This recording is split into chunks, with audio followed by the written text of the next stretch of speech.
আপনারা একটু পিছিয়ে গেলে ভালো হইতো মনে হয়, পিছিয়ে গেলেন আপনারা ভালো হইতো। আমি মোহাম্মদ সাদাকাতুল বাড়ি, সাধারণ সম্পাদক দিনাজপুর জেলা ট্রাক ট্যাংলরি কাভার্ড ভ্যান ও ট্রাক্টর শ্রমিক ইউনিয়ন ও দিনাজপুর জেলা ট্রাক মালিক শ্রমিক ঐক্য যৌথ পরিষদের আমি সাধারণ সম্পাদক।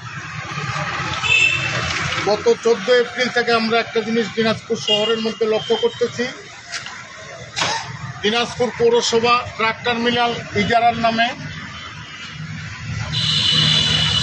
পৌর প্রশাসক রিয়াজউদ্দিন সাহেব দিনাজপুর শহরের সড়কে মহাসড়কে যত্রতত্র পৌরসভা টার্মিনাল টোলের নামে অবৈধভাবে অতিরিক্ত চাঁদা আদায় করছে বহিরাগত লোকজন দিয়ে, এবং কিছু কিছু ক্ষেত্রে আমাদের চালক এবং হেল্পারদেরকে মারধর করছে, তারপর গাড়ির গ্লাস ভাঙছে।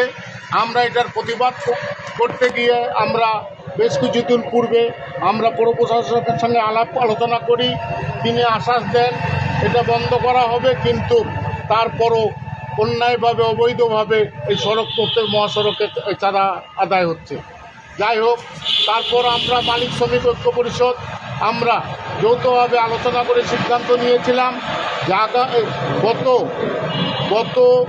9/5/2026 তারিখের মধ্যে যদি এটা সমাধা করা না হয়, এটা বন্ধ করা না হয়, তাহলে 10/5/2026 তারিখ ভোর 6 ঘটিকা থেকে আমরা ধর্মঘট পালন করব।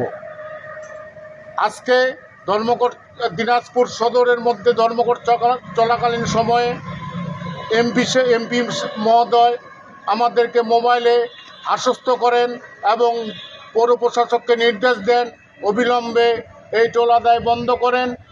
পরবর্তীতে পৌর প্রশাসক একটি পৌর আদেশের মাধ্যমে একটি পত্র আমাদেরকে প্রেরণ করেন, যেখানে উল্লেখ আছে এমপি সাহেব দিনাজপুরে আসা না পর্যন্ত এই পৌর টোল আদায় বন্ধ থাকবে।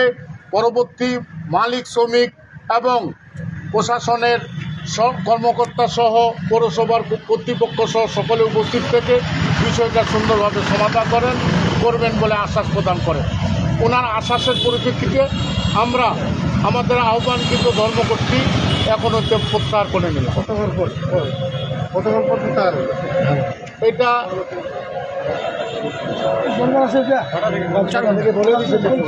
বলবে